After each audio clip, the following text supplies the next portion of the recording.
That's okay. See you then. Actually, Paul, do you mind if I come with you? I was hoping for a quick chat. Yeah, if that's all right.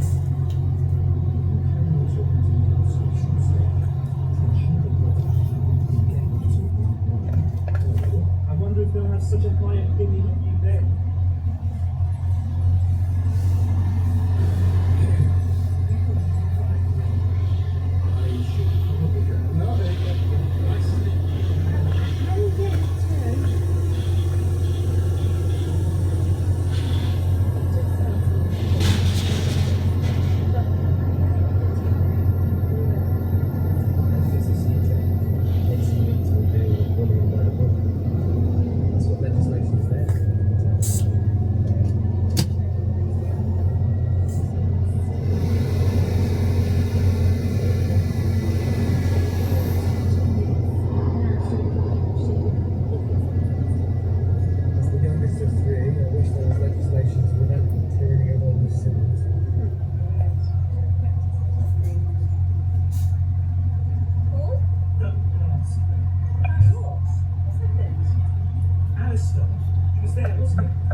return to Ambridge at the same time tomorrow when Fallon wonders if the grass might be greener and Wanda is thrown a curveball.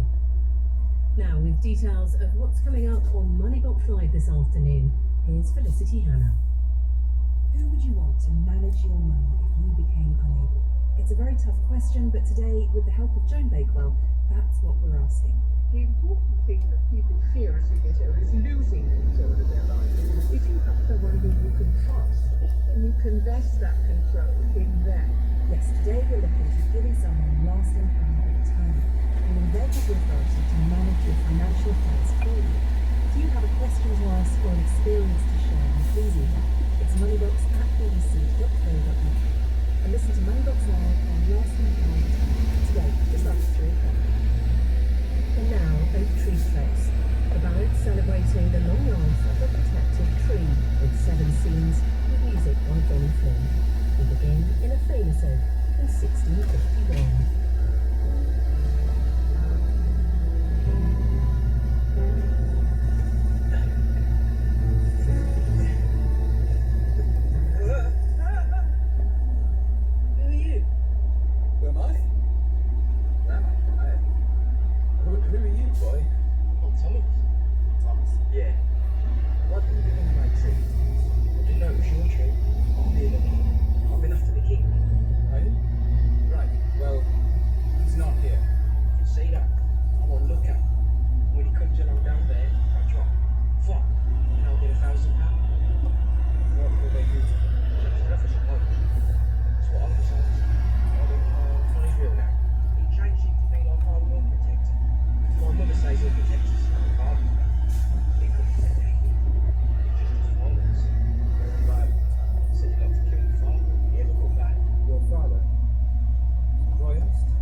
Chiefly. What's it say on it? Nothing. Don't read. Don't look back. Read the back. Mister. So I can read it anyway. You gonna hit me? No. No. Of course not. Here, you take it. You talk. Well, that's still quite bloody. It's magic. For protection. Don't believe it. If this Oliver is going to chap the head off. I don't think it works on me. Says it just saves folks a lot. No. You don't have to have it if you don't want it. No, I would. Very much. Veriscum vulnere virtus. On the handkerchief. Veriscum vulnere virtus. It's my family motto. You've heard? Bishop said no. It means courage grows strong. Here, let me. You do? What's that? It's an acorn from the tree. In place of your tooth, it will stem the bleeding. There. How's that? Right. Bit big. Well, keep that handkerchief to it. Courage grows strong when you wound. No. Keep it. Yeah. Goodness, I said it. Found it. They made it rich. Thank you. Thank you for the handkerchief. And the acorn will very well. Now, if one of it does make it, well, the tree will grow from it, just like your brother. What? It will just grow straight out of your mouth. Oh, very magic teeth. Exactly. A strong oak for a strong boy. I'm not very strong. Does it happen? Courage, Thomas. Really hope it doesn't. Of course he will. Why would he? You're still bleeding. Here, hold that handkerchief close.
strange one, eh? Someone else just replied to my like, well, ever since her and her broken daughter settled here, the chickens don't lay eggs, or my husband says he doesn't fancy me no more. Like that. Somehow, somewhere along that line, that possibility, I lied to be heard. Janet went that hill into magic horse and she rides the devil. You know, the world's mad tree. Especially the last not really anymore. I think her mind is becoming sworn to just our branches. And that's what did it. They said to her in court, well, it's more like Peter, isn't it? They said to her, recite the Lord's Prayer in daylight for your knowledge. Gianna the Hall. She tried to remember the words. To Gianna the Hall. They cheered the tree. Gianna the Hall. Witch. Devil. Somewhere around his neck, I overheard a paper boy shouting that witch girl that was tried and burned in a barrel. She held her hands out to the flames and said, "Oh, that's body warming." Maybe we are witches. Maybe that woman at the corner was a witch. The one who helped me vanish my name.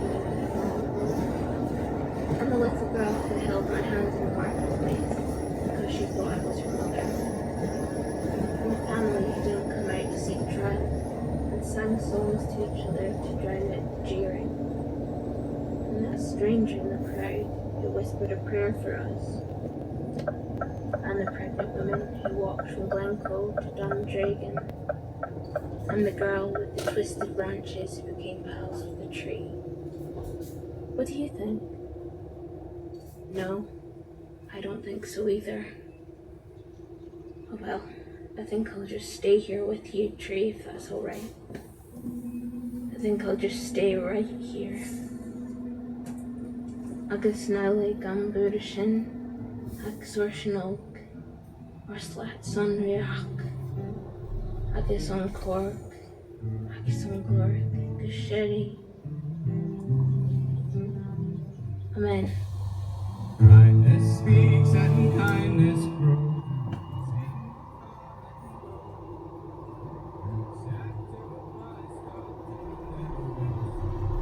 Which is why when you go on walks and you develop a relationship with others, in my experience anyway, which isn't like I said, no equestrian, but I've ridden horses over the years and I've spent a lot of time with horses. You just can't force them. They're huge things. They could crush you in an Their instant. will has to be broken in some way. There's no way that you could just Training go up isn't to a the same wild as bull. breathing. I kind of think so. Training is broken. Okay. Thanks, Val. Strong position from Val there to ban all animal sports, particularly equestrians. You know, do you agree with her? Because the animal cannot say, yes, I enjoy the Olympics, there should be no Olympic sports involving or sports of any kind involving animals. Would that be your position? Keats says all dressage is a result of abuse. It's wrong. You can't make a horse dance without the whip. It's a ludicrous sport. All teams would be doing exactly the same behind closed doors in the entrances too. In Devon, back to 30. Let's get some headlines from the media cops. Detectives investigating the stabbing of a uniformed soldier believe a suspected attacker may have mental health problems. Police aren't treating it as terror-related. Eleanor Morgan will succeed Vaughan Gething as First Minister after Welsh Labour confirmed she's the only candidate in the running. The deadline for nominations passed at midday. And Sir Keir Starmer's first PMQs was dominated by Ukraine. The PM reassured the Conservative leader Rishi Sunak that he will maintain support for the country and says he's in contact with Kyiv. LBC weather, a mixture of cloud and showers moving into parts of the west, mostly dry in the east, a high of 26 degrees. This is LBC. I had a lot of dental problems over a lot of years, and I got to the point where I was very nervous about going to see the dentist. Our TDC Smile Any Day same-day dental implants restore a full set of fixed teeth, and for many, the procedure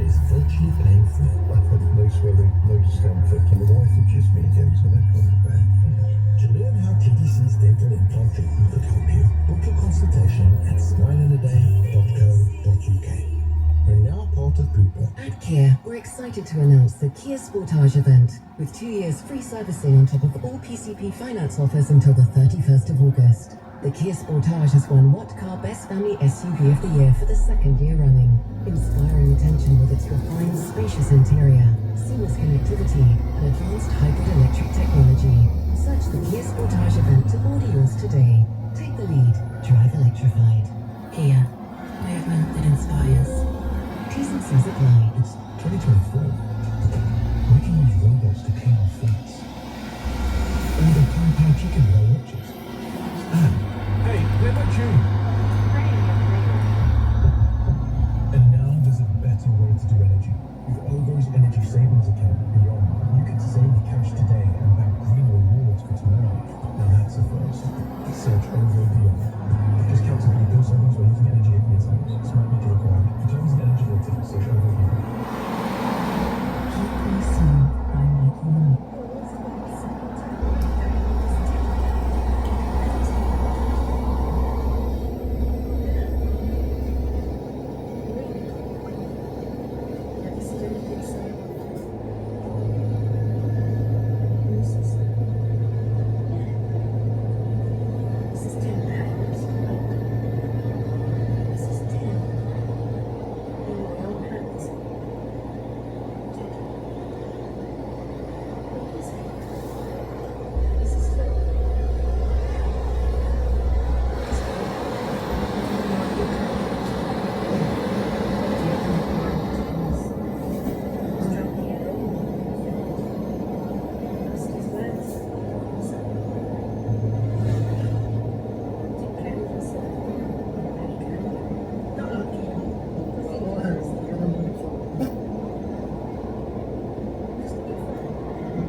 You're staying here.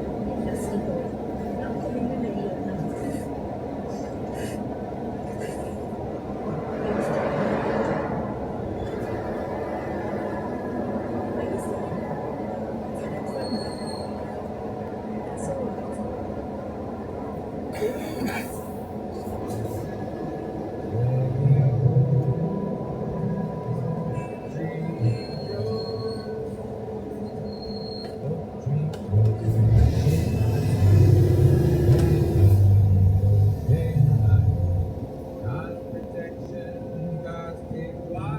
To the family, and that was echoed as well by the Home Secretary, Yvette Cooper. This is an appalling attack on a serving soldier. My thoughts go to him and to his family, wishing him a speedy recovery. I am being kept updated with the investigation, and I hope that everyone will support Kent Police in their investigation into this serious crime.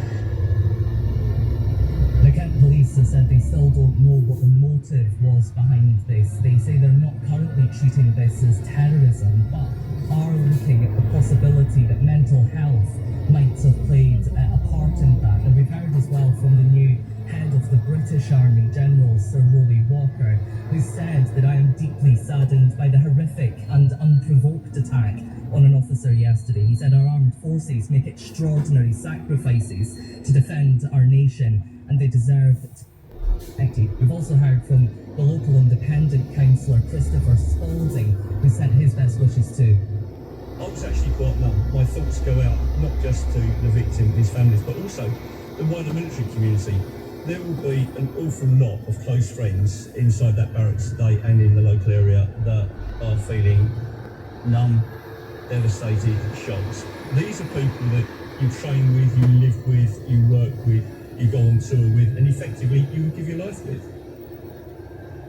And And Kent Police say as well that several knives have been seized. There's a cordon still in place here where forensic teams are doing their work. And also in Rochester, where the arrest was made last night, they have said, though, that there's no information to suggest there are any wider threats to the community or to any other members of the armed forces.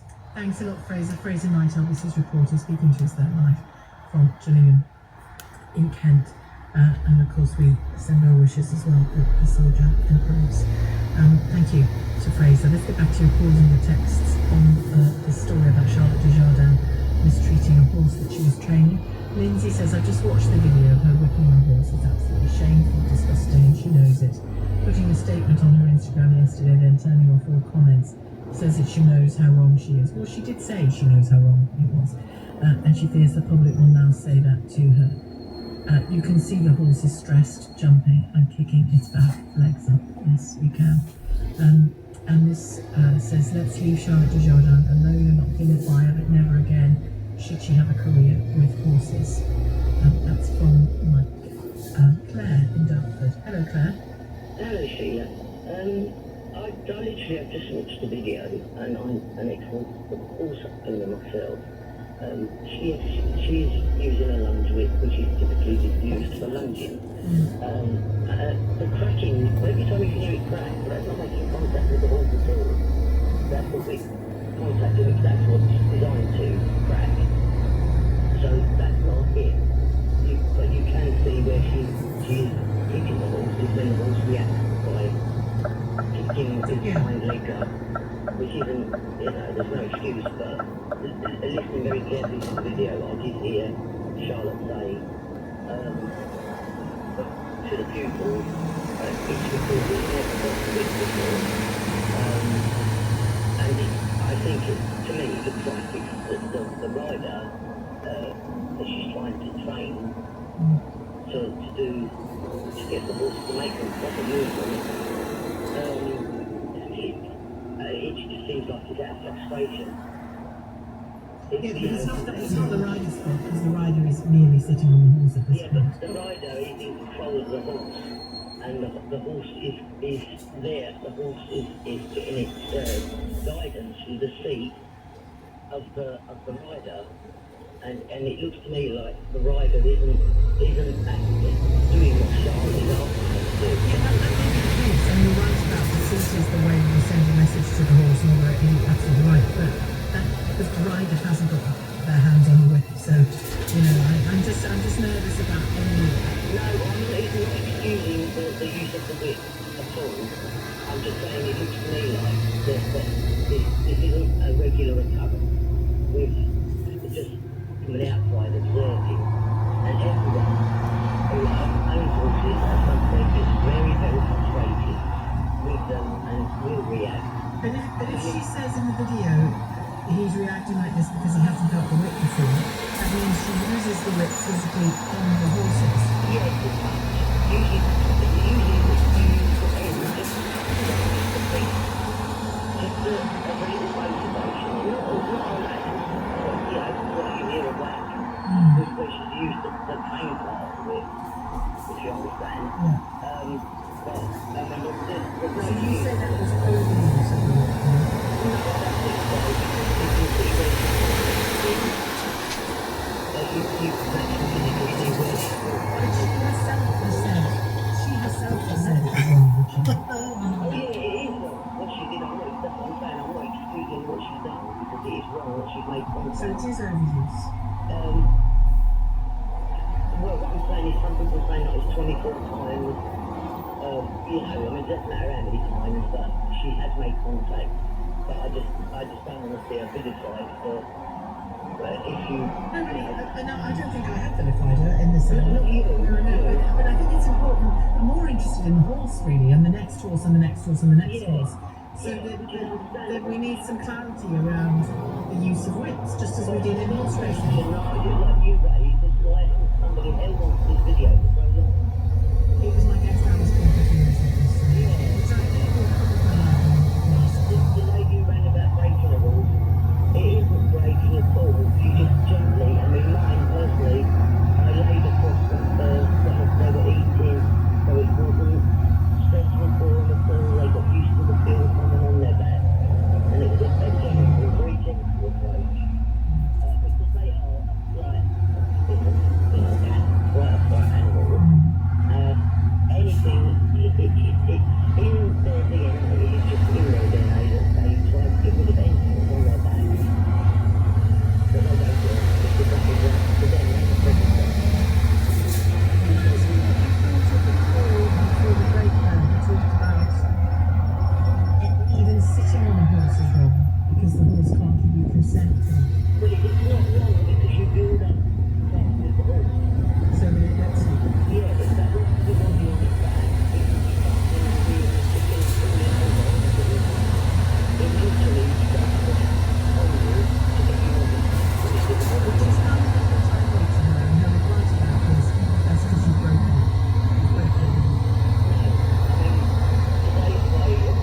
get through the eyes of a horse.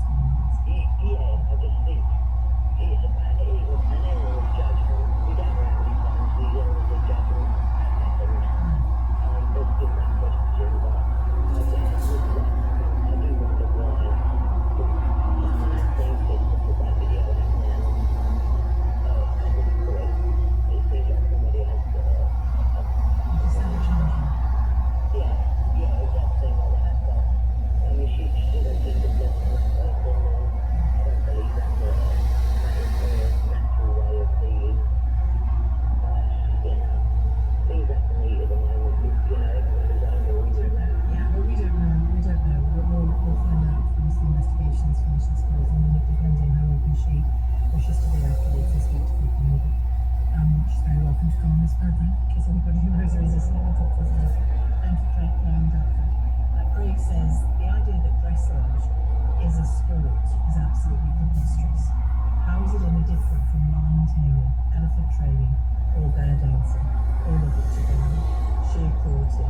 These people are not athletes, says Craig. 2:45. LBC this morning on Next Warrior Breakfast. Chelsea should be forced to seek work, says Helen Miller from Helsinki.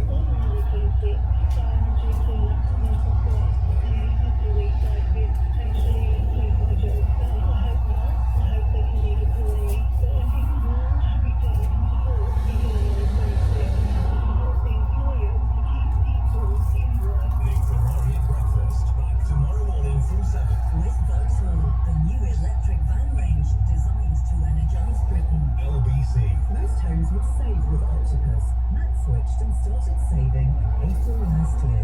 You just get it right, go to the service, please, communication. You set up a big energy conflict to order. Octopus Energy, outstanding value with award-winning customer service. Visit octopus.energy/value for our calculation.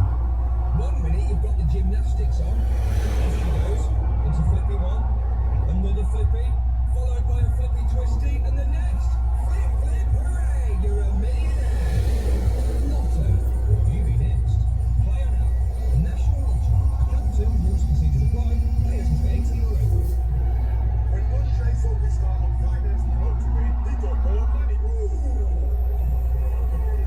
He then put that extra money into tickets to follow his team around the country.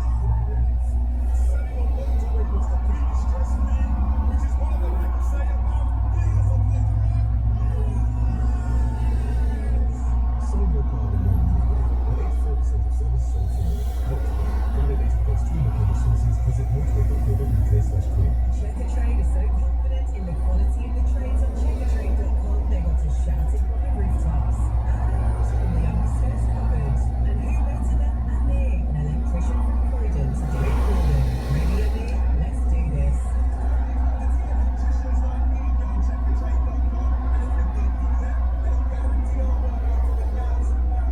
Nice one, Amir.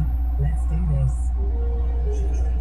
Guaranteed for 12 months. Eligibility and T's and C's apply. Most homes would save with Octopus Energy.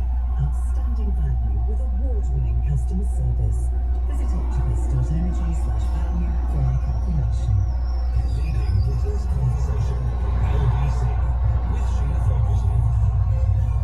Well, from horses to cats after 3. I don't know if you've noticed.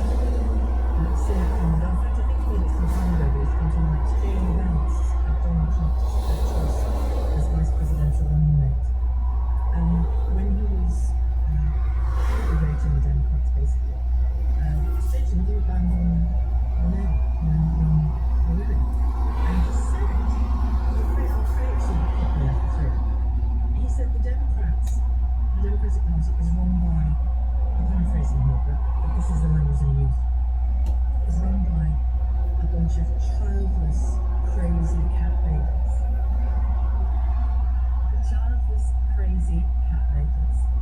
And there's another clip I found from Donald Trump in the last election campaign where he was berating the Common House in similarly misogynistic and sexist terms. So I want to talk after 3 about how a man can possibly be taken seriously in this day and age if a woman being childless is a reason to dismiss her. I mean, dismiss her on any ground you like. Say that she's bad at politics. Say that you think her policies stink. Whatever, fine. Get stuck into the politics of it. But whether she's had a child, whether she's given birth or not, there's no previous president has ever done that. In America, it was legal now. And Kamala, I'm making excuses for her. Kamala Harris co-raised her stepchildren with her husband. If that helps anyone who feels the need to connect women's children, to make a judgment about their abilities, but I'm not sure I would, it cannot be taken seriously if that is what he uses to criticise a woman in a professional arena, their kids, it's kind of crazy. Speaking of crazy cat ladies, it's crazy what he said. Absolutely crazy. So let's talk about it. After 3, if you are a childless crazy cat lady, no, if you have, I'm joking, if you are a person with no children, a woman with no children, a man with no children, when you've got cats on the house, let's talk about the times it's been wielded, that cat has been wielded against you as a weapon.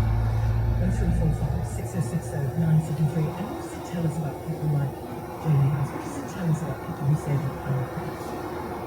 I know, we'll keep that on. It is not true. On the channel, an organisation about forces and equestrianism. Now says it's time for massive campaign on the equestrian industry. We should ride horses at all. We will ask for the right to communicate.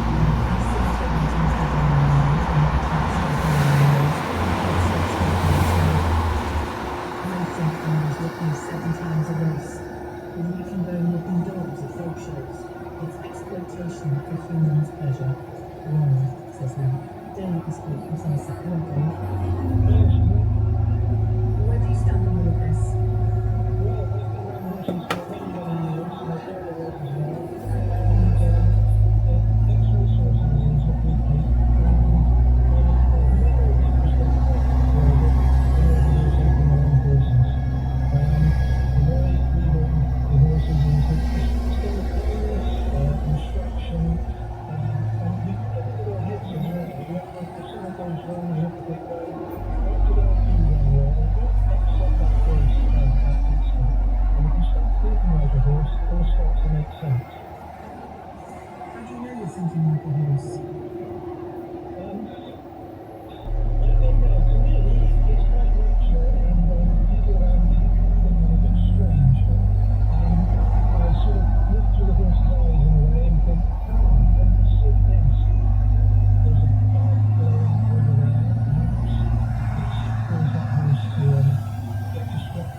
been arrested on suspicion of attempted murder. His home was nearby when the attack happened. We heard these screams very nearby. Immediately thought that there was perhaps a scuffle on the street. I've heard one or two times that there's been a scuffle on the street, but you could hear the screams become more harrowing and piercing as they went on, and realised it was something more serious. Hosting his first Prime Minister's questions, Sir Keir Starmer has vowed to tackle child poverty with the same vigour as the last Labour government. He was challenged by the SNP leader Stephen Flynn over his refusal to immediately axe the two-child cap on universal credit payments. Yesterday, Sir Keir suspended 7 Labour MPs for voting against the government in an SNP motion to abolish the limit. The video that shows the British Olympian Charlotte Dujardin repeatedly whipping a horse has now been made public. The dressage star has been provisionally suspended by the sports governing body and has pulled out of the games that are about to start in Paris. She said she was deeply ashamed of what she called an error of judgment. Doctors in Australia are assessing whether they can reattach the severed leg of a surfer who was bitten by a shark in New South Wales. Kai Mackenzie was attacked yesterday morning on a beach 250 miles north of Sydney. His leg was washed up on the shore a few minutes later. The manager of the Canadian women's football team will not take charge of her side's opening Olympics match tomorrow after allegations were made of spying on opponents. 2 members of Beverly Priestman's backroom staff have been sent home. New Zealand claim a drone was flown over their training session yesterday. BBC News. Well, Radio 4, it's time for Moneybox Live with Felicity Hanna. Today on Moneybox Live, we're looking at giving someone lasting power of attorney. That's the authority to manage your financial affairs in the event that you couldn't. The idea of giving up power and control over our lives can be an intimidating thought, even to a loved one, but it can be even scarier to navigate difficult times without having that support in place. A lot of you have already sent us questions on this. After Paul Lewis covered lasting power of attorney on the Saturday programme, our inbox has been almost overwhelmed. So we're going to answer as many of those questions today as we can. There is still time to ask yours. You can email me now. It's moneybox@bbc.co.uk. And you can also find us on X. We are @moneybox. Now, before we hear from our experts, I wanted to get a sense of why power of attorney matters so much. And there's one person who's done a huge amount to raise awareness. It's Joan Bakewell, a journalist, TV presenter, and Labour peer. She's 91, she is still working hard, encouraging more people to plan for their later years. And I spoke to her before we came on air. I think as you get older, you're less able to make decisions, you delay, and also your memory fails, so you can't remember whether you've done things or not. So it's important to entrust that decision to people who are much younger and more mentally agile. Now, it can be really hard to think about older age, to think about losing the ability to make decisions yourself. Do you think that's what puts people off? I think people don't like to imagine that they're going to die one day, but it's true of all of us. So it's sensible to think about it while you're still in control. But the important thing that people fear as they get older is losing control of their lives. If you have someone whom you can trust, then you can vest that control in them. It's very important that, of course, you have a good relationship with the people to whom you do that, and don't have family quarrels that can get in the way. So you need to be quite astute about it, and also that builds in safeguards about checking things out every so often.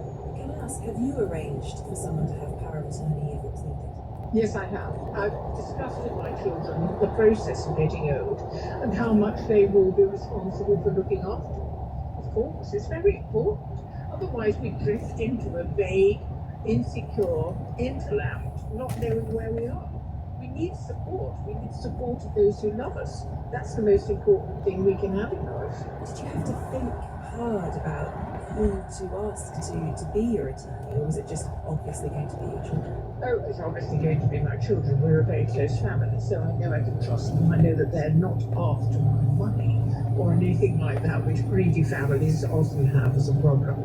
So I did trust them. I did talk it through. I've still got enough astute attention of my own to analyse what the situation would be. I've got a lawyer I can consult if I need, an accountant. I take good care to think these things through, but I also know I could go to Citizens Advice or local health authorities to consider what help they could give, go to the local library, find out what the documents, the little leaflets that you can get to tell you all about it. So there's help available for everyone. And finally, NHS data released just this week showed a record number of people being diagnosed with dementia in the last year. Do you think that makes arranging a lasting power of attorney even more urgent?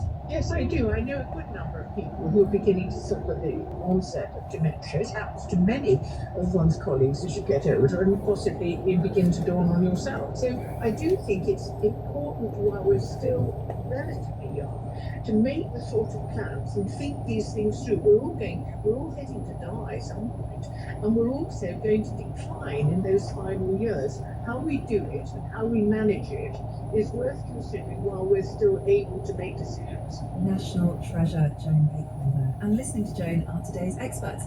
Here to answer all your questions, I'm joined by Sam Cox, who's Knowledge Officer at the Alzheimer's Society, and Melinda Giles, Partner and Head of Court Protection at Giles Wilson Law. Hello, good afternoon. An enthusiastic hello right back.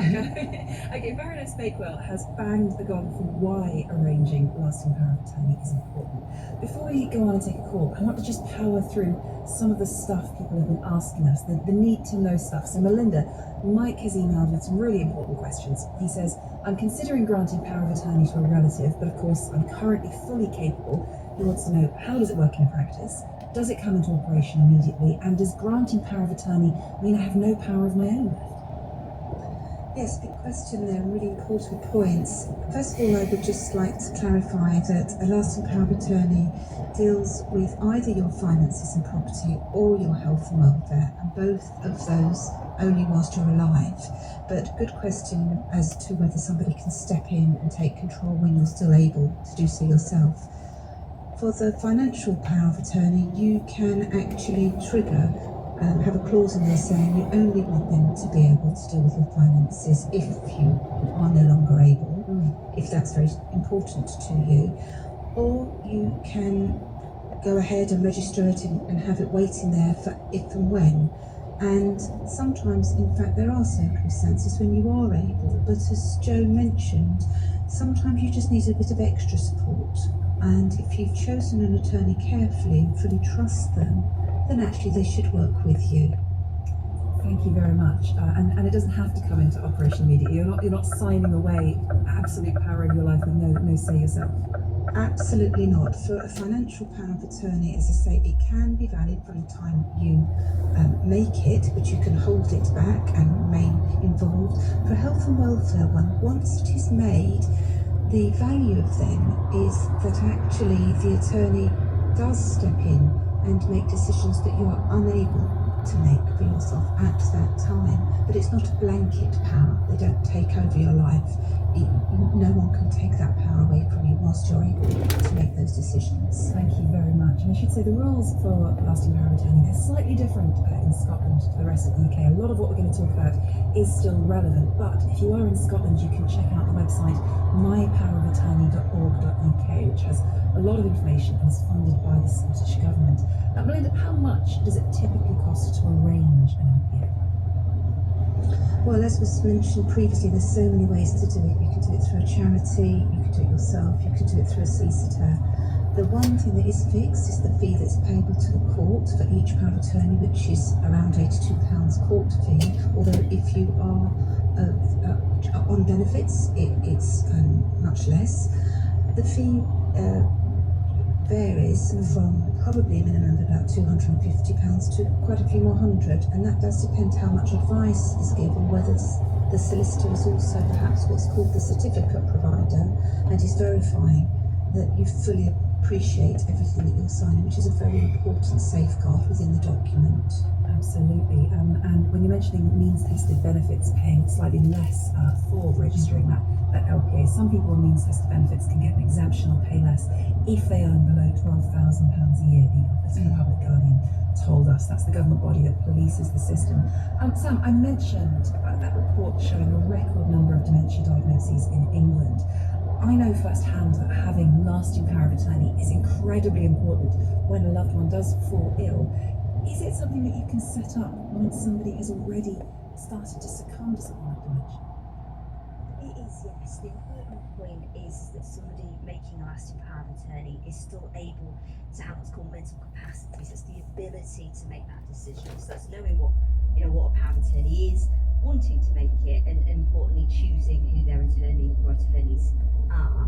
And people in the early stages of dementia very often can do that, and that's why having an early and timely diagnosis is so important, and why that sort of report on the numbers from the NHS have been so crucial this week, because that allows people to make those plans. Because very sadly, for somebody with dementia, as time goes on and it progresses, there will become a time when they are unable to make an LPA because they don't have that ability, that mental capacity.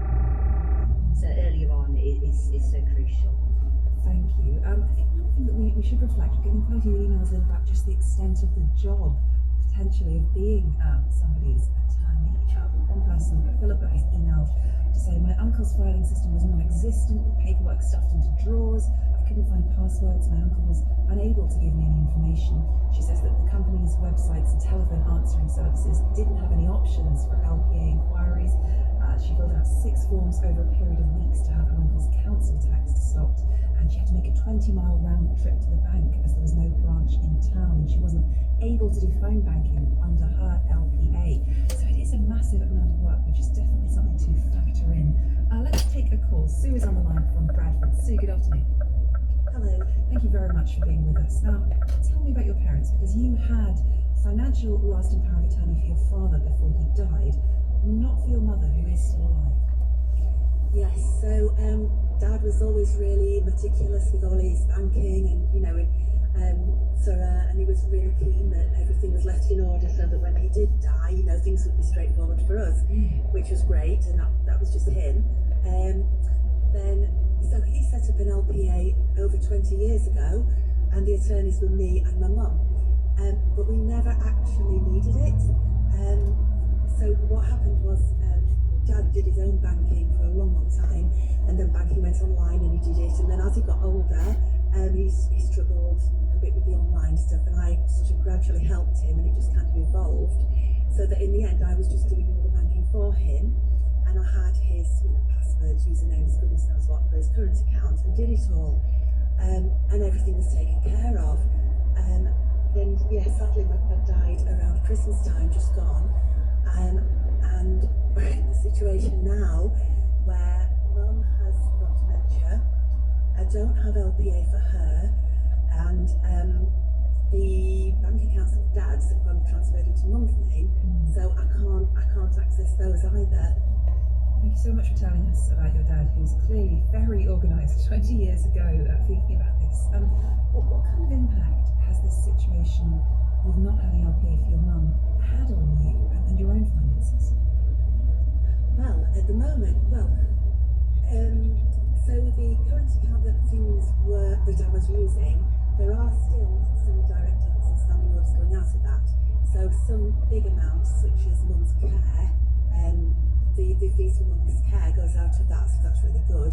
However, out of that current account, there are also going direct debits and standing orders that I need to stop. For example, Dad was really keen on sports and subscribed to the sports channel. Those need to be stopped. But there are, other than that, I'm just paying, really. Out of your own pocket? Yes.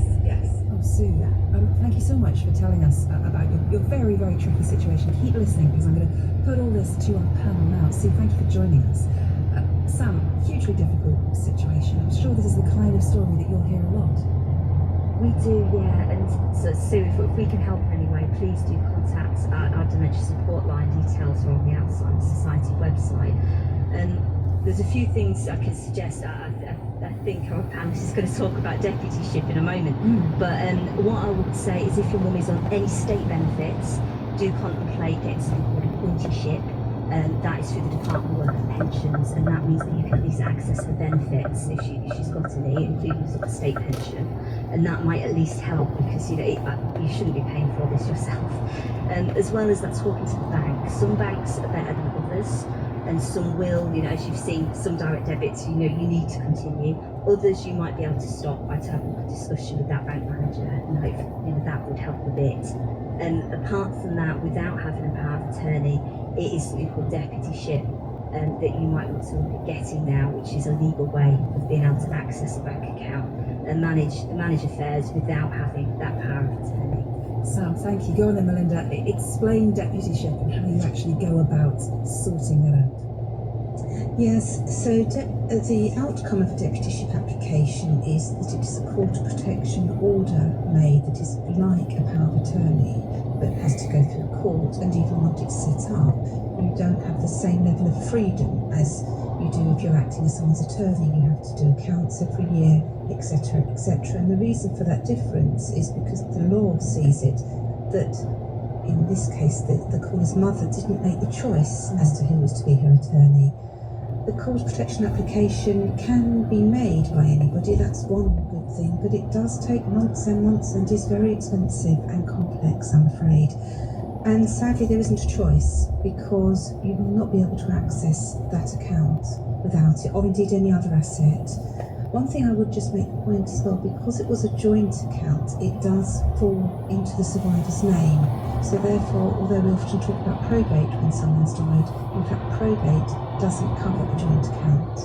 Because it's simply being passed on to the surviving spouse. Sue isn't alone, interesting enough. We've also had an email from Gary, who's in the same situation as Sue, but both his parents are still alive, both have dementia, and he's worried that when his dad dies, he won't be able to manage his mum's finances. So clearly, this is the kind of issue that comes up a lot. Thank you very much, Gary and Sue, for sharing your stories. Now, our producer, Neil Morrow, has been out in Hyde in Greater Manchester, asking people if they've thought about lasting power of attorney. And he spoke to two friends who were out for a walk, Catherine, who recently lost her sister, but first of all, Helen. I can tell you now, we've just got this LPA, they call it. When we've done it, can't believe that we've done it. Told you. Yeah, because we haven't, and I'm thinking, we should do that. Is that right? It's one of those things that you keep putting off, not putting off exactly, but you just don't get round to it. You just carry on with your lives, and you don't really want to think about it, do you? You're getting older, and it's still in the future life, but then something happens, and you think, well, that's something we need to do. Does it give you a sense that if something were to happen to you, you're in fine form at the moment, but you just never know, at least there's an arrangement how it works? There is, yeah. We've got all the paperwork, everything's signed up, the kids know everything. They were upset when we told them, because they said, why are you doing that now? And, it's scarce, isn't it? Stephanie cried with that. But we said everything's sorted, and we were very happy. Sam, really interesting to hear Helen talking about the impact just arranging it had on her adult children. In a way, I suppose this is almost like buying an insurance product. You hope your house won't burn down, but you have the policy there just in case it does. Yeah, that's exactly it. I mean, as shared there in that clip, it is really emotive on both sides, the person making it and the person being appointed, and nobody likes thinking about death or about losing control and independence. But as you said, this is a just in case, and it can really help. We heard earlier on, the other callers about how difficult it is when you don't have it. So this is about just making sure that things aren't complicated if this was ever needed. And she said, hopefully it won't be, but it's a good thing to have just in case. And Sam, we're talking about power of attorney. Can you explain to us what it actually is? Because you get a physical document, don't you, that sometimes different banks, building societies, financial services, they'll want to see that.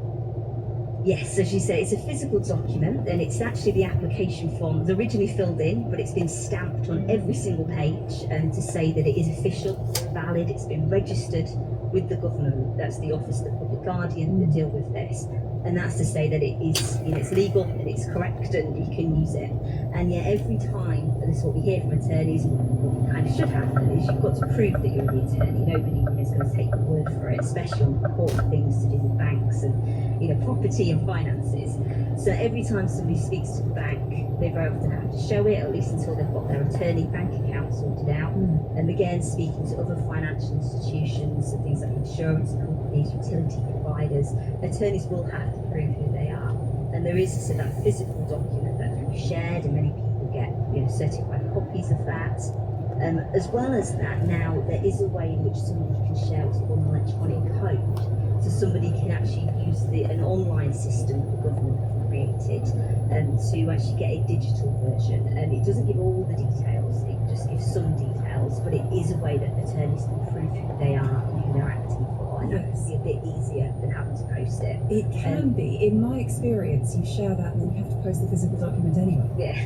But sometimes, sadly, that does happen. I think it's a new system. Hopefully, it'll, people cotton onto it and start using it a lot more. And of course, you don't want this to be too easy, because then we'd have a different program, because it was too straightforward and too easy, it might be exploited.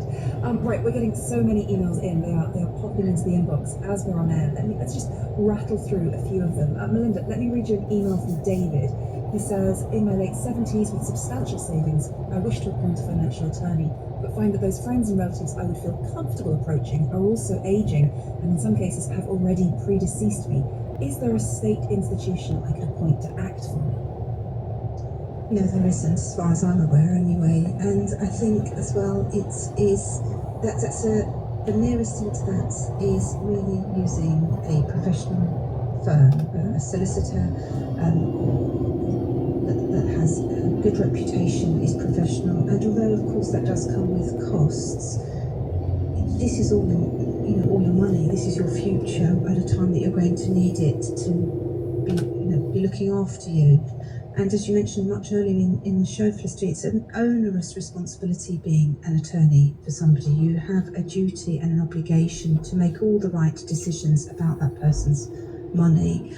So the best thing is to find a professional who is prepared to do it if you don't have a family member or a friend who can.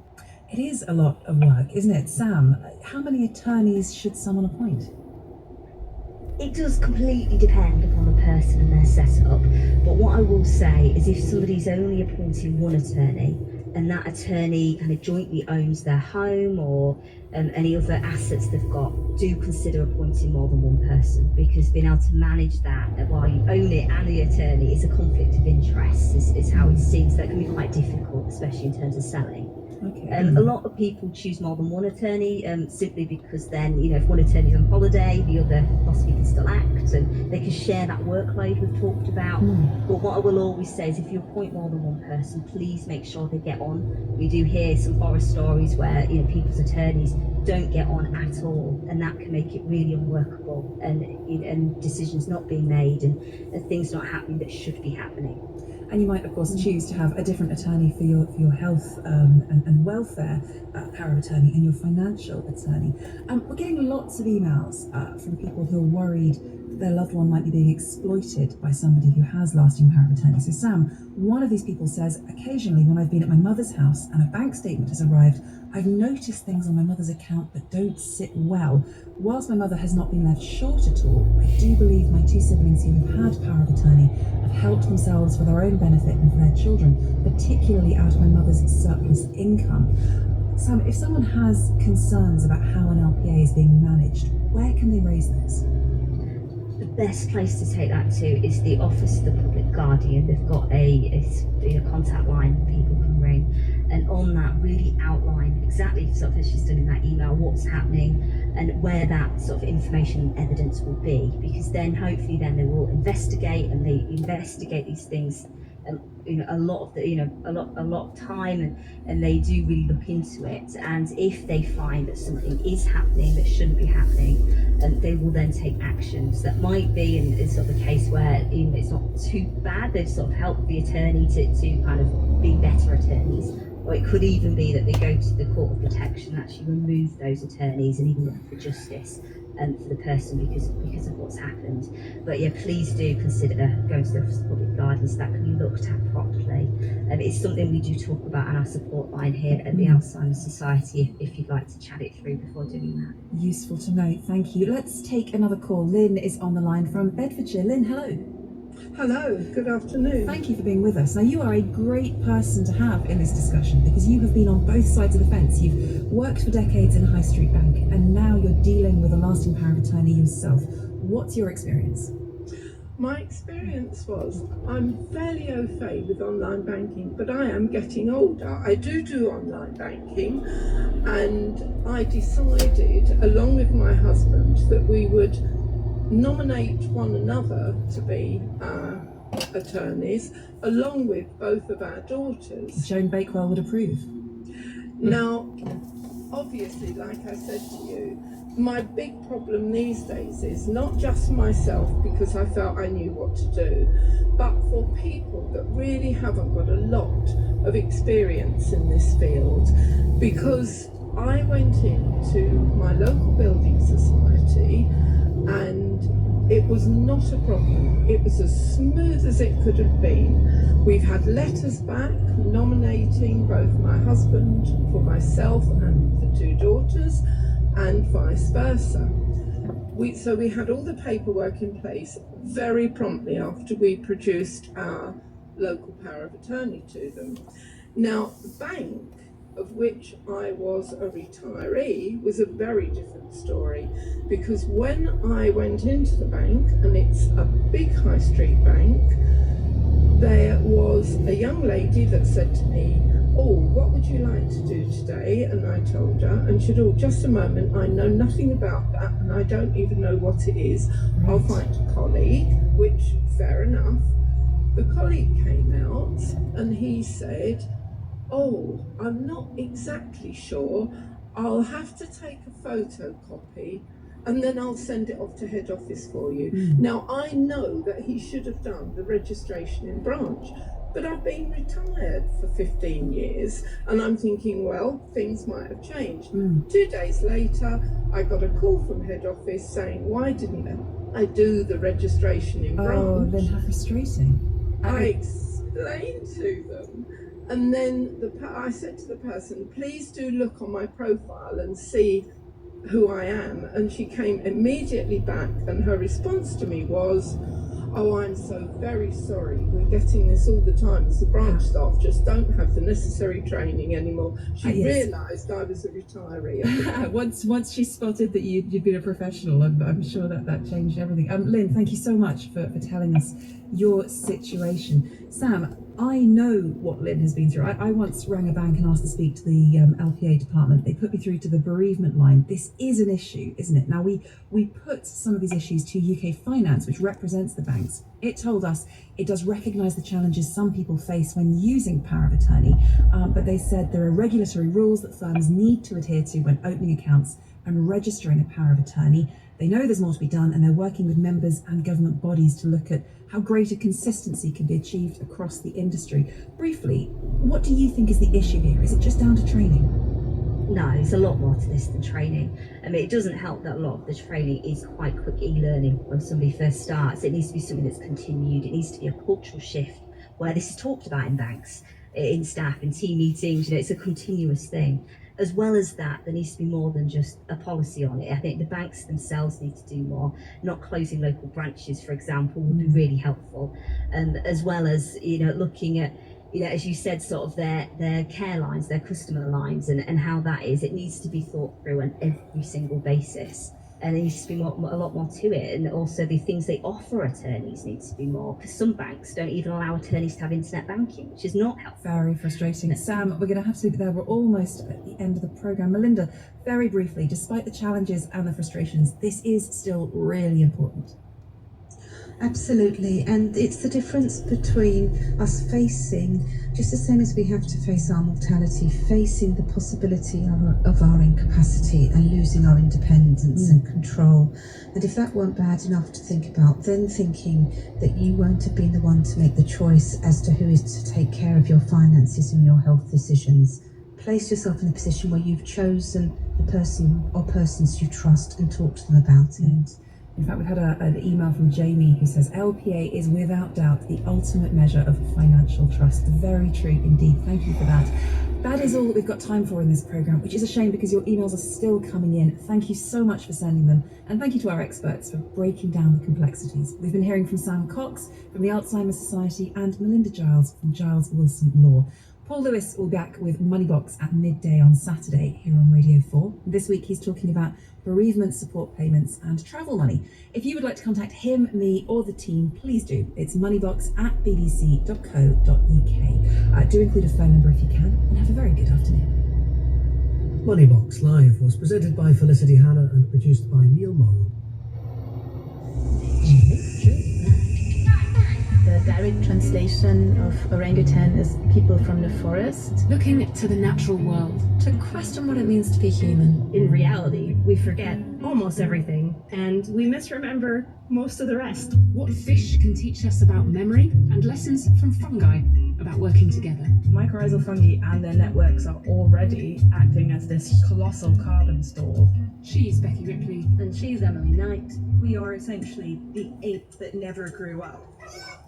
Join us for the new series of Nature Bound on Radio 4 and BBC Sounds. Next Monday to Friday at 1:45. Now on Radio 4, emergency medicine doctor Salia Hassan is exploring the science that underpins how we respond to knife violence. Ambulance service, the patient breathing. I've got a teenage male casualty who's been stabbed in the chest. A 999 call, a stabbing.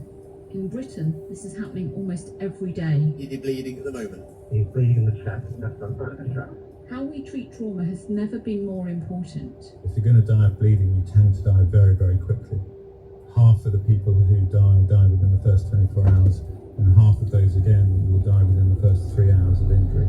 I'm Salia Hassan, an emergency medicine doctor, and this is the science of knife crime, an investigation into how medicine is racing to keep up with what's happening on our streets. From what you can see, does it seem like he's lost enough blood to fill like a coffee mug? Yes, definitely. From all his expression, I can actually see into his forehead. You can see into his forehead? Yeah. Bleeding and the consequences of bleeding are the primary preventable things that we can treat to stop people bleeding to death. We are mobile to this incident. We should have a crew with you any moment, okay? Just keep the room covered by dressing, okay? Okay, yeah. I'll see if the blood soaks through the dressing, don't take out. Keep going as best you can till the crew are with you. Obviously from there they'll be able to take over. First on the scene is Dr. Polly Hayward.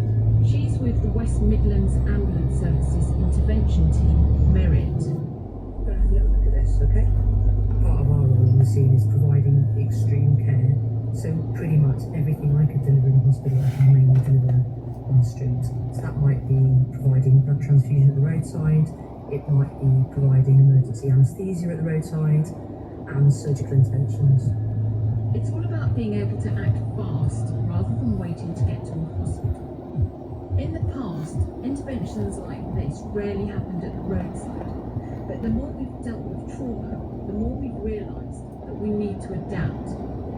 This is Professor Karim Broni. As a junior doctor, he saw patients who needed a different approach. One was a man who'd been blown up in a terrorist attack, who had very severe facial injuries, bleeding from their airway.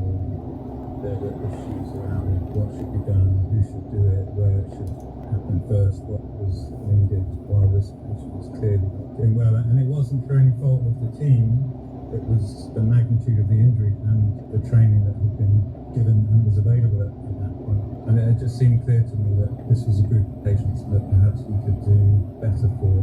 Professor Broni began to think about what had to change, and he realised we needed to understand trauma in a different way. It's not a diverse group of things that happen by accident to people. So being stabbed has its roots in society and environment, just like, for example, tuberculosis has its roots in society and the environment. It's something that has its own specific effect on the human body. Trauma studies would become his life's work. He's a consultant trauma surgeon at the Royal London Hospital and Professor of Trauma Sciences at Queen Mary University. Obviously a lot has happened since those patients that I experienced as a junior doctor. We've done a lot more research, both our teams and teams around the world, into how to manage these patients. we put in place the trauma system, first for London in 2010 and then nationwide in 2012, so that paramedics could bypass local hospitals to take patients to the major trauma centres. A quarter of trauma in London goes through the Royal London Hospital in Whitechapel, where Martin Griffiths is consultant trauma surgeon. Can I just try and get a sense of the number of victims from a blade that you're seeing? Penetrating trauma constitutes around about 25 to 35% of our workload. We admit 2 stabbings a day, 2 people who require hospital admission for ongoing care. 2 a day is staggering. That's pretty much standard. The average age of our patients is about 18, and they come at various times. Children come daytime, just after school 3 to 5. We are hearing that there has been a stabbing forward to reports of a knife attack. It's only a few minutes since the 999 call, and there's a big choice to be made. He's been assaulted with a machete, and that's penetrated through the jacket. Dr. Hayward has to choose whether it's better to do more on the scene or whether to rush to hospital. How does she decide? There is some patients for which we cannot provide the intervention, and in that case you would set off fairly sharply, but we're more interested in compressing the overall patient timeline. So can I make that shorter by what I do on the street? Whether that is put a patient to sleep, transfuse the patient, if that compresses their overall patient timeline to definitive care, I should probably go forward and provide that. The best way to stop somebody bleeding is to take them to the operating theatre or sometimes to specialist interventional radiology suites and actually deal with the specific bleeding issues. Sew the holes in the blood vessels, replace the blood vessel that's been injured. Of course, it takes time to get somebody from the site of injury into an operating room, and during that time, patients are bleeding.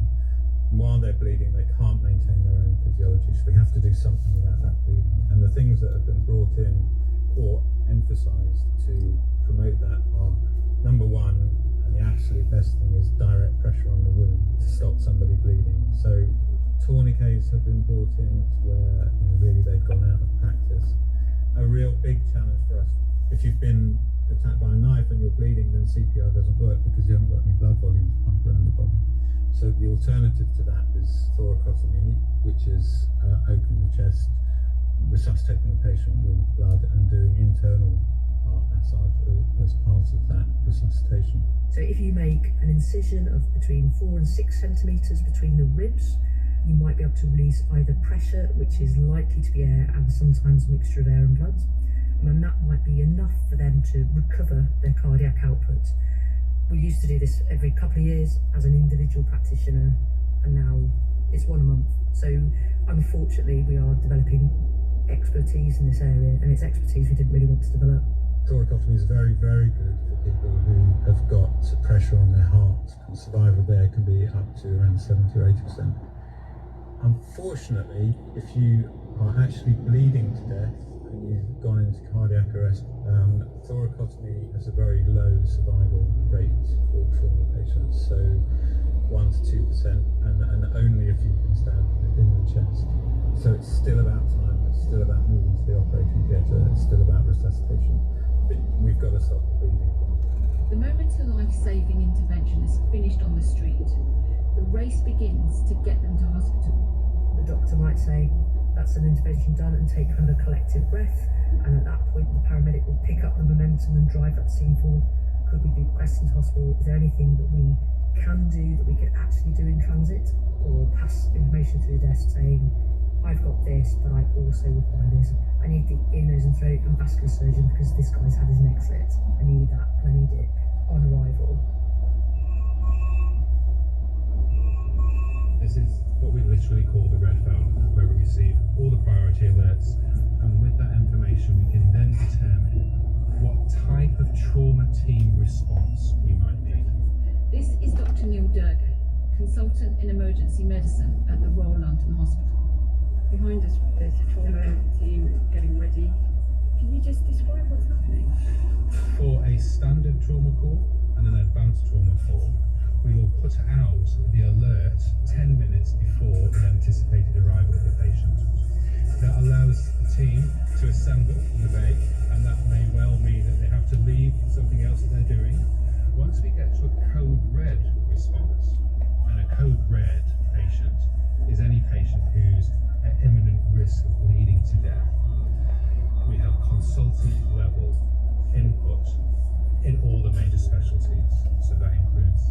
anesthesia, emergency medicine, and most importantly, trauma surgery, as well as radiology, and, if appropriate, neurosurgery as well. And when you see it, it's quite a sight to behold, isn't it? There's an army of people and kit with one patient. We've heard how giving anaesthesia and surgical interventions at the roadside are part of a modern global approach to responding to trauma. Now let's look at another development. If you have a cut, when does it stop bleeding? It stops when your blood clots. It's a crucial process, but how trauma affects clotting has only relatively recently begun to be understood. Professor Karim Brohi. Blood clotting is essential for us to survive. Otherwise, when I'm shaving in the morning and I nick myself when I cut myself shaving, I just bleed to death and I'll be dead on the bathroom floor pretty quickly. So the ability of the blood to form clot is fundamental not just to humans but to every single organism that has had a blood system going way back. So that's great if you cut yourself shaving, or maybe if you get a bite mark from a saber-toothed tiger as they're running across the plains. However, we've only been able to adapt to things that were survivable. If you're talking about being massively injured, being stabbed through a big blood vessel, the body has never been able to adapt and evolve to that level of injury. And what actually happens, as far as our research shows, is that the clotting mechanisms, the things that make you form the clot, are overwhelmed by the things that break down the clot. So trauma patients, although they desperately need to form clots, end up in this state where they actually cannot even form a clot, and any clot that forms is rapidly breaking down. And that's been fundamental to our understanding of what we need to do to fix this. Beforehand, we thought it was just about giving more volume, and as long as you replace their blood volume, it didn't really matter what with. We usually replaced it with saline, salty water. We've completely changed the paradigm and essentially put volume to one side, said we have to maintain the ability of their body to clot. We need to make them be in a shape where they can get through surgery and survive that. So the drugs that are given on scene, the blood products that are given en route to hospital, just weren't given to these patients 20 years ago. So we have patients arriving in hospital who are much, much sicker than they would have been before, because they would have just died in the scene before. How does that translate into survival figures? Our hospital has experienced the Royal London Major Trauma Centre. When I started as a consultant, about 1 in 2 people who came in having been injured and critically bleeding would die, so 50% mortality. We've now managed to get that mortality down to 20%, so 1 in 5. Obviously it's still 1 in 5 people dying, but we've more than halved mortality over the last 15 years due to research that we've done and implementing that research, not just at my hospital but across the country and internationally. When the patient arrives, we can have the primary survey done, the chest x-ray, the pelvis x-ray, and the fast scan done within 2 to 3 minutes of the patient arriving. But if you can't get your team to work cohesively together, it doesn't matter how much you know, the outcome is going to be poorer for your patient. That's like pit stop work. It is. That Formula One analogy had been in my head since I spoke to Professor John Clarkson at the University of Cambridge. He applies engineering solutions to health systems, and he told me the story of doctors who improved their teamwork by learning from Ferrari's Formula One team. Now, there's a great book by Shane Snow that talks about the origins of this story. It's Great Ormond Street Hospital, and they realised that when they transfer the patient from theatre to the trolley back to ITU, there's lots of connecting and disconnecting to be done. It's a complicated process, and they were worried they were losing too many patients in those transfers. So a couple of the doctors watched the Ferrari team change the wheels trackside in the race, and they were astounded by what they saw. That despite the confines of so many people around the vehicle, everybody knows exactly what to do. And what surprised them too is that these teams are rehearsed every eventuality. They had gone through every what could possibly go wrong and rehearsed what they would do if that happened. They also had one person in charge who would be the one person to tell the driver they can now move forward. They also worked in silence. And it was very interesting because they worked then with the Ferrari team to say, well, how do we do this changeover coming out of theatre? How do we choreograph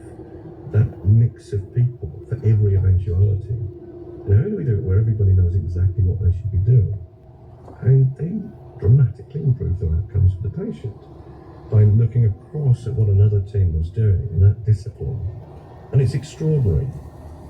The Formula One pit stop team, I envy them somewhat, because they're the same people working with each other day in, day out. They all know each other very well, and they all have one specific task to do. And that task will not change at all from day to day. For us, I feel I'm a bit more like Gareth Southgate. I have a whole bunch of talented individuals who aren't used to working together, who I have to manage to get the best out of them, to get the best outcome for the patient. It's the Flash team. It's the Flash team, that's right, yeah, the Flash team. The team that is suddenly assembled out of nowhere, that's going to work together in this really intense, high acuity environment, and they may never work together again after that. So while all that's going on, the trauma team leader's responsibility is to work out where is this patient going next. And if they are clearly shocked and have evidence that they are continuing to bleed, whether that be because you've seen something on an x-ray or a fast scan, or just simply by your clinical judgment of the patient, you have to decide, can I get this patient through the CT scanner so I can find out a lot more detail about their internal injuries, or are they too unstable for that and they just need to go straight to theatre? When Martin Griffiths is on shift, he'll be involved in making that decision. The injuries he sees are never the same. That's because they're inflicted in the heat of the moment. They're opportunistic, and people can get stabbed anywhere on their body. The majority of people who are stabbing are, for want of a better phrase, amateurs. They have no real anatomical knowledge. They haven't been trained by special forces. They don't know where to kill people. They just stand randomly at people, often to where it's easier accessible. What I see is a lot of injuries to limbs, a lot of injuries that are probably rooted in emotion going towards the face or to the chest. People make the assumption that people are standing still and waiting there to be stabbed, but they're either very transient in one person's to assault somebody, or they're quite frenzied, they're not coordinated, they're not some balletic performance. Actually, guys tossing around on the floor with blood and screaming, the pattern of injury is changing as well. Can you talk about that? In what way do you mean that the pattern is changing? So the work that we've published demonstrates that the number of injuries a person sustains, the number of stabbings they sustain is increasing. And where we previously saw a solitary stabber into the torso, we're now seeing multiple injuries to limbs as part of a common pattern of injury. And that suggests collective injury rather than individual stabbing another person. Perhaps it won't be a group of people assaulting an individual or individuals in that scenario. And there's a lot of talk of people trying to stab to create certain kinds of injury, but I think people will stab people to cause injury or to wound or to cause shame rather than to kill. There's very little in my line of sight that shows people trying to kill each other. Yeah. The question I get asked by young kids, which I find quite frustrating, is anywhere safe to stab somebody? They ask you that? Yeah, and whenever I do a school piece of work, I get asked the same question. I think that's about trying to cause a wound without actually ending someone's life. And that can be defensive, that could be for self-protection, for making a point. Can I ask you, when they ask you that, what do you say to them? I said the safest place to stab somebody is in your dreams. Because it's nonsense. And even an inexpert person can cause life-threatening injuries if they're managed poorly. So peripheral wounds to limbs, damaged blood vessels, if they're not intended to, can cause fatal bleeding, limb-threatening bleeding. A stab to the neck or the face can be difficult, I think multiple injuries, you can't work out which is the killer amongst 10 or 12 injuries. So it's never an issue of stabbing someone safely. If you've seen these incidents happening on the road or portrayed in the media, they are not by any means a sort of coordinated form of attack. Martin Griffiths has become an expert at repairing the wounds, but if those patients never ended up in his theatre at all, that would be the better fix.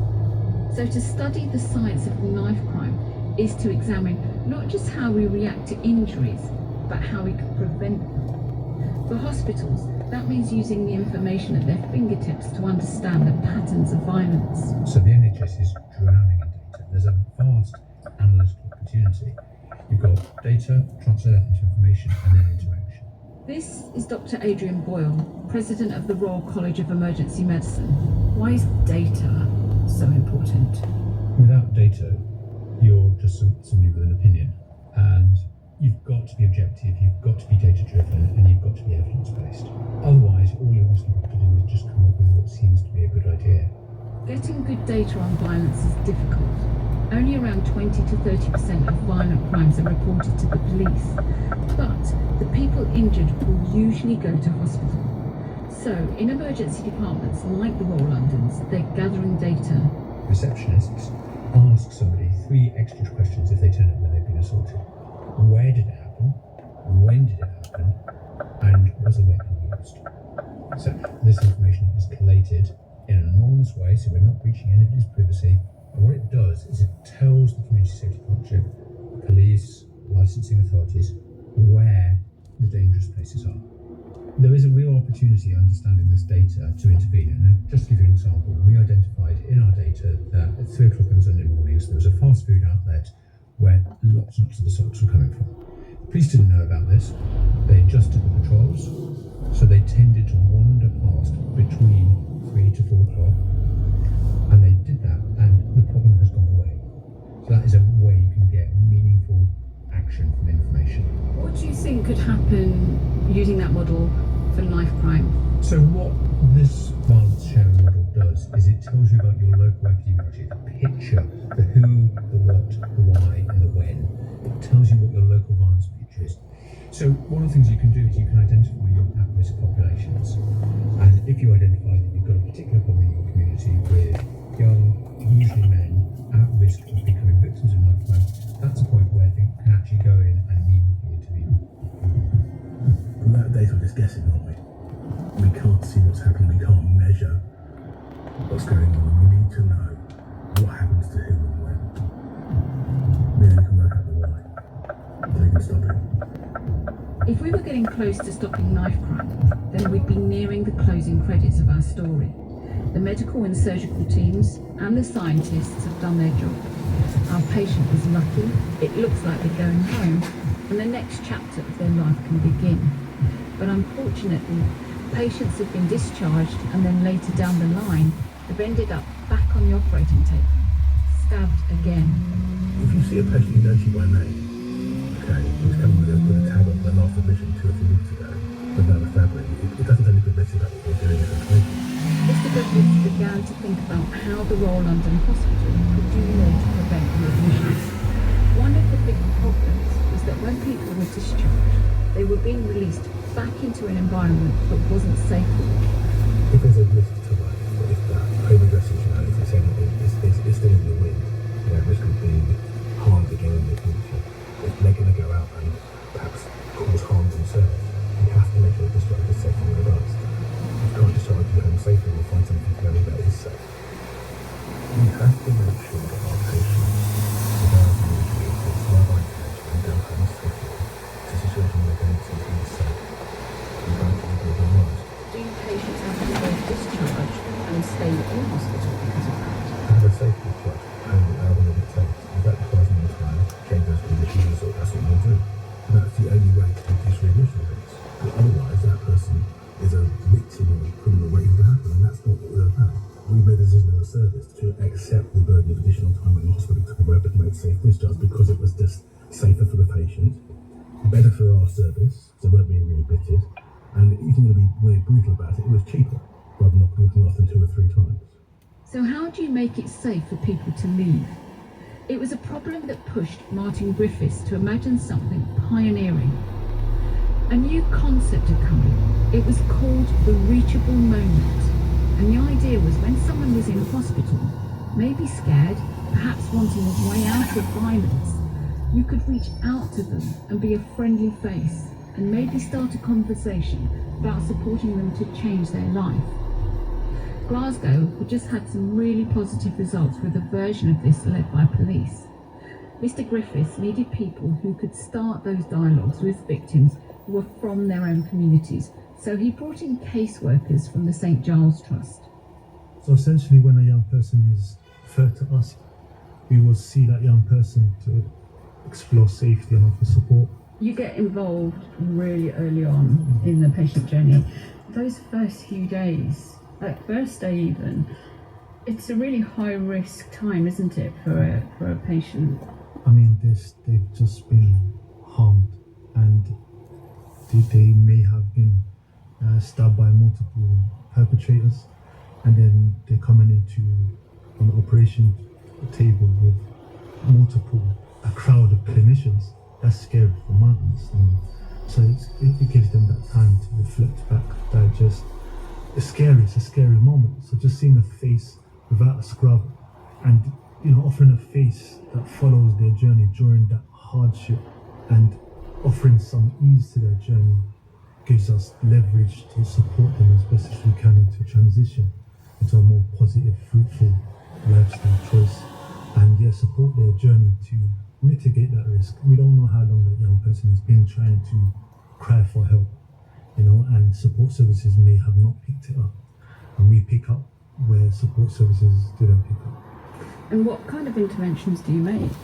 Supporting housing, understanding the risks, encouraging young people to reflect and digest our risk assessment, supporting the family agreement and extended family network, advocating on behalf of that young person on strategies/discharge planning meetings to professionals involved that may not quite understand that young person, even getting into TE, so education, training, and employment.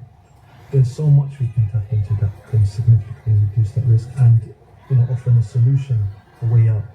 One of the great things about having these teams within our hospital is it's changed our culture. I think that healthcare providers have a very healthcare way of asking questions. It's quite interpretive, but our social care teams and our multi-social teams ask different kinds of questions in different ways to promote that communication and allow our clinicians to have a better kind of conversation. It's changed our culture. We're much more trauma responsive, much more trauma informed, much more thoughtful in our questioning. We're much more mindful of how our words impact on that person's experience. The truth of the matter is that we've got so focused on delivering the clinical care, we at some point might have lost sight of the human factors that are important about making that experience as healthy as possible. Have you seen a change in the numbers of people coming back in? So readmission rates in the UK sit between 25 and 35%. Ours was about 25%. When we brought in the virus reduction program with St Giles guys, it dropped to around about 7% depending on the report. Now with our fully fledged psychology plus policing plus after trauma plus virus reduction team, we're looking at around about 3% readmission rate, which is incredible, isn't it? So it's gone from 25% down to 3%. That is incredible. And that's persisting. Remember, these guys who reattend to us, which reattend about 18 months to 3 years, not straight away. So I think it's a testimony to the impact of the intervention and its longevity as well. These guys put on a better path, they keep on it as well with the support that we're providing. Disciplines across science and medicine are binding together to solve this problem, stepping out of their normal spaces, beyond the bedside and the lab. What we're witnessing is the science responding to knife crime in real time. For me, you have the responsibility as a clinician to be the best clinician you can be, that's true. But with every disease that you see, you really try and prevent it as well.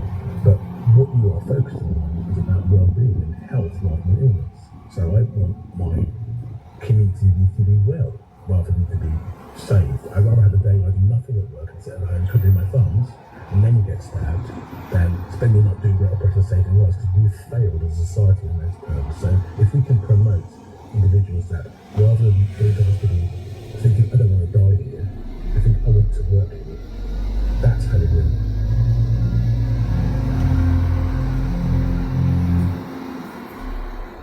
The Science of Knife Crime was presented by Dr. Salia Hassan and produced in Cardiff by Tom Bonnet. Next Wednesday afternoon, we'll be exploring an issue faced by some surgeons who develop a tremor in the hand, which of course impacts their ability to carry out their intricate work. When this happened to the surgeon Lily Cooper, she realised there was a lack of support and guidance on how best to manage it, so she's been exploring what causes tremors and the best course of action. You can hear that programme next Wednesday afternoon at 3:30. Next today, after the news, it's the media show.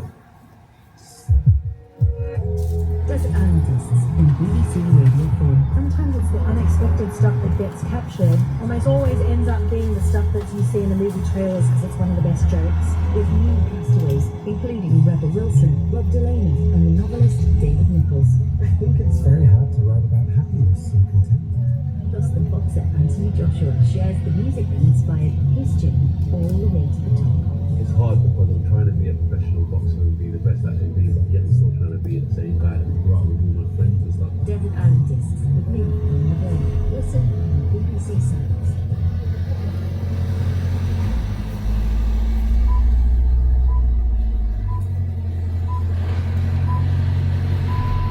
BBC News at 4 o'clock. An army officer who was stabbed near a barracks in Kent is in a serious but stable condition in hospital. The Home Office says the incident yesterday afternoon is not being treated as terror-related. Police are exploring the possibility that it may have happened because of a mental health episode. The 24-year-old man has been arrested on suspicion of attempted murder. Bob Edwards, the MP from nearby Rochester and Stroud, says it was a horrific incident. I think a lot of people are obviously frightened. I'm really pleased that the police are doing some enhanced patrols in the area just to kind of give people that reassurance. At the moment it's being treated as an isolated incident, and I think at the moment the main focus is just on getting the community to pull together and support the family.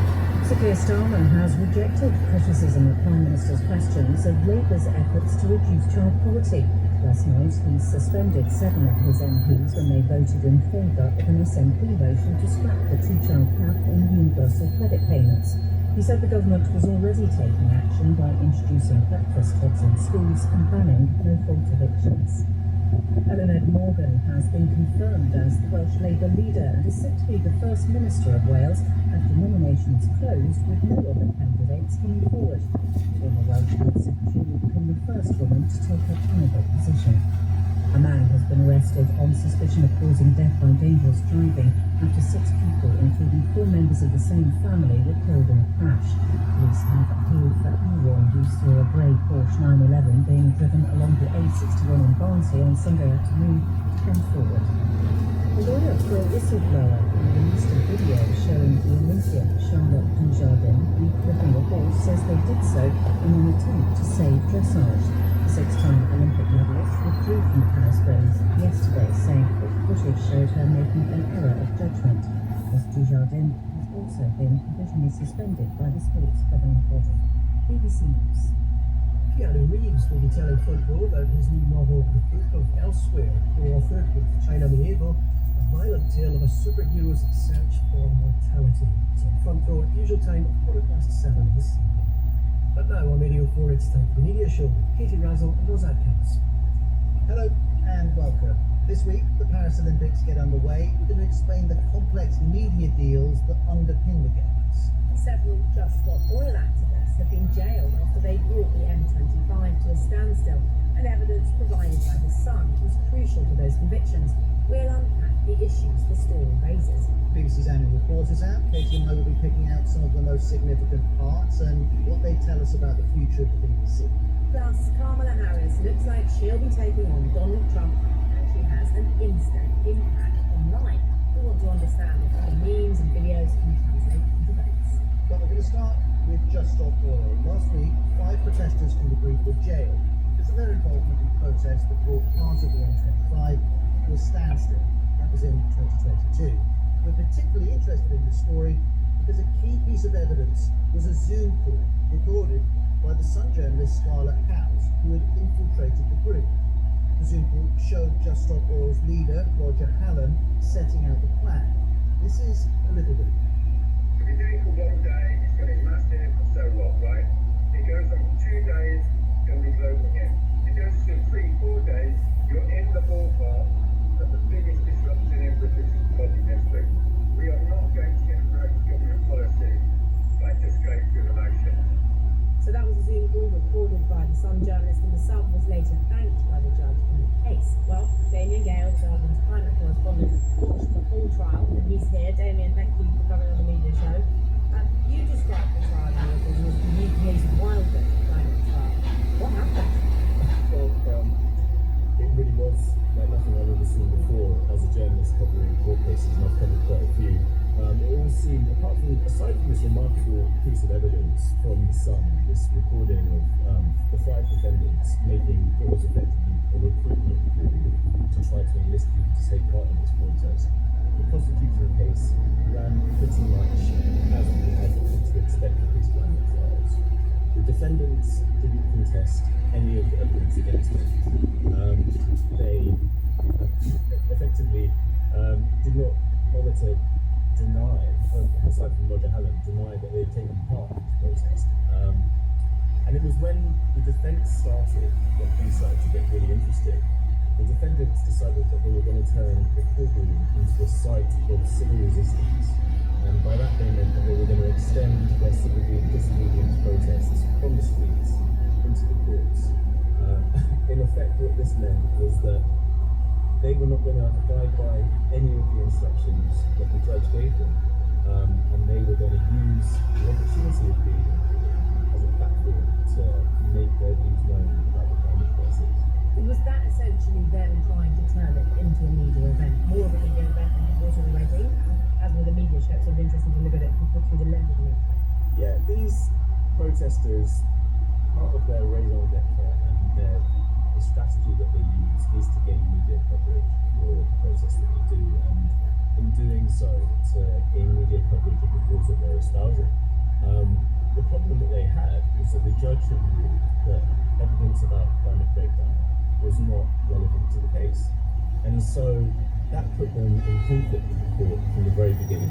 As soon as they started to give their evidence, they wanted to give a case, a reasonable excuse, and to say that they were justified in doing what it was that they did because the urgency of the climate crisis was so severe that any rational person would have done the same thing, they knew. Now, in effect, what that meant was that when they went into the witness box to give evidence on their own behalf, they immediately started to give evidence which the judge had ruled was out of order and not pertinent to the case. And were you reporting that? How did your coverage work? So, the judge ruled that they couldn't give evidence about climate change, but as your listeners may well be aware, when it comes to reporting the courts in the UK, we can report pretty much anything that's said in front of the jury. Whenever the jury is not present, we can't report on anything that happens until the conclusion of the trial.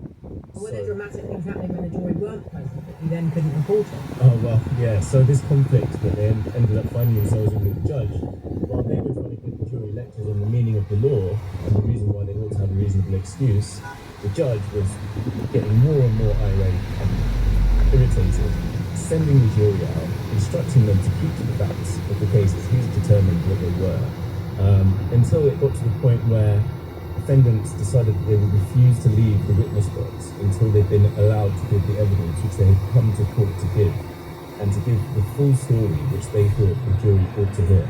But the jury weren't there, and you couldn't report this, or how did Well, it's when they started to give that full story which the judge decided the jury ought not to hear, that he would send the jury out. He then would order them to leave the witness box. They refused, and that's when police started to be called into court. And you could report that? No, we can't report that. Lots that people don't know that happened in this trial that you saw with your own eyes. Well, that was the amazing thing about reporting it, was that we really couldn't tell. It was this incredibly fascinating trial, and we were all talking about it behind the scenes, but we really couldn't tell the story until it had all finished. And I was Which is often the case with court reporting, I suppose. I mean, I've done a lot of court reporting in my time. There's a lot you can't report until the end. There's a lot you can't report to until the end, but there's a lot you can report as the trial progresses, and you get a great sense of the story from being in court because you hear all the evidence that's relevant to the case. You get incredible detail about what's happened, who did what to whom and when, which is so hard to gather as a reporter otherwise. The police have effectively done your job for you, the witnesses are doing your job for you, and you're there in court just faithfully taking it all down and writing it down. But with this case, it was so complicated because the jury were being sent out. I had to judge at which point were the jury no longer able to hear what was being said in the court, so I could safely report what was being said without putting us at risk of breaking the law. Breaking the law, yeah. And in terms of your interactions with the protesters, were they getting in contact with you in advance? Were they telling you what they were going to do? Were they, contacting you? Were they chatting to you in the corridor of the court while it wasn't sitting? How did that work? So we had a sense that this was going to be an interesting trial. We prefer not to know the full details of what it is that protesters are going to do before they do them, but they did say to us, come to this trial, it's going to be interesting. It was outside the court that a supporter of these defendants said to me that the plan was turn into the site of civil resistance. Well, Damien, with us here in the Media Show studio is Jack Chapman, who is producer of the recent Channel 4 documentary Chris Packham, Is It Time to Break the Law?, which grappled with some of the issues that you're raising. Jack, welcome to the programme. Thank you very much indeed. Now, this programme, for people who haven't seen it, was highly authored. It was centred around Chris Packham's perspective. As the producer of it, were you setting out to make a polemic, to build an argument, to do an impartial piece of reporting? What was your brief? The brief was kind of part polemic and part investigation. So, anyone who knows Chris Packham will know that he is fully behind the climate movement and believes the science and believes the government's not doing enough. So that was kind of his starting point. And so in that regard, it was polemic. He was kind of advocating for more action. But assuming you believe the science, it was then investigative in terms of what is legitimate. If you believe the science, you believe we're, to quote the UN, sleepwalking through apocalypse. And there were questions in Parliament about your programme, about whether Channel 4 should be making a programme that contains this type of polemic around this type of issue. Did you think it was reasonable to ask the question? Yeah, I think it's reasonable. I mean, it's not, Just Stop Oil, Extinction Rebellion, they're not niche movements. There's, hundreds, thousands of people who are kind of, acting in this way. So I think it's, I think Channel 4 has a kind of mandate to reflect what's happening in the population. And, is it time to break the law? Is a kind of justified question. It's something that a lot of people are asking. And as part of making this programme, you spoke to Roger Allen. How was it to set up that interview? How was it to record that conversation? Yeah, it was great. He had a broken leg at the time, so we interviewed him at his house. But yeah, no, we got his contact details through Just Stop Oil and press contacts. Had a quick conversation with him beforehand, a bit of research into his kind of strategy. He was studying a PhD at King's in civil resistance, civil disobedience for 3 years.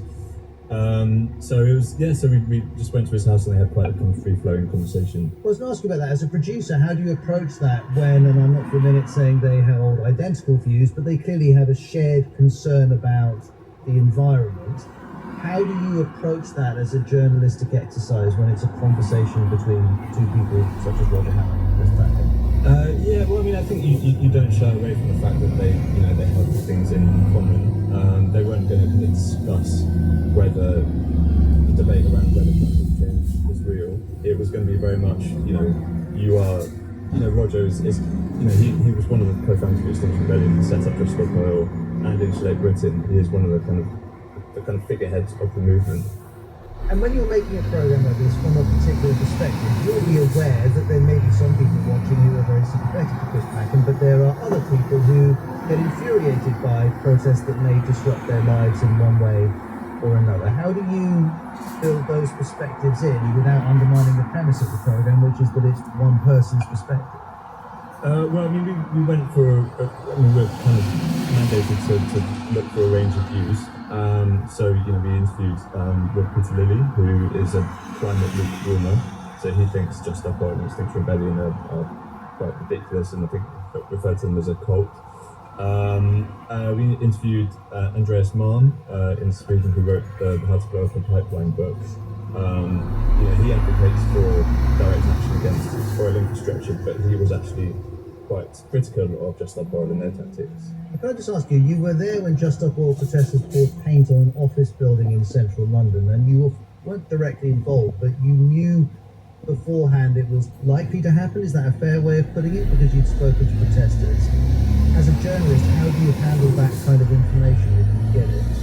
Yeah, I mean, I wasn't there personally on that shoot, but the way the protocol that we set up was we said to Just Stop Oil, we'd like to be there to film one of your actions, and they would give us kind of very broad sort of dates. Even if those actions might break the law. Even if those actions would break the law, yeah. But we had to be very careful. We had some very direct guidance from Channel 4 about how to approach this. So we had no information about the specifics of what the action would be beforehand. We were just told to try and have place at the time, given a few days' notice, so we put a camera crew together. But yeah, no, we didn't know anything about what was going to happen until we arrived on the This is Jack Chapman, who's describing the programme we produced for Channel 4, a documentary titled Chris Packham, Is It Time to Break the Law? I just want to put this in context now, though, and talk about how the media impacts the debate around climate action. After we've been talking to you two about exactly that, but bringing in Mira Selva, the founder of the Oxford Climate Journalism Network. Broadly for you, Mira, hello. What do you make of how the media covers Just Stop Oil? I think there's two issues here, which is how you cover the climate issue, and then how you cover protests, and they're both really important because Wolfgang Brown and I co-founded the Climate Journalism Network, recognizing that the climate crisis is more than something that can be covered just by the climate editor or the environmental editor of any newsroom. It's now so vast that it has to bring in politics, transport, social policy, and economic journalism. And we've had Wolfgang on the show talking about exactly that. Absolutely. Several months ago. And so the key point here is that's the point the Just Stop Oil protesters are really making. They're saying the climate crisis is coming for all of us. It's going to disrupt all our lives. What we're doing is giving us a taste of this. So I understand the framing of the issue. There is a separate issue of that it's hugely disruptive to people's lives and nobody likes the disruption.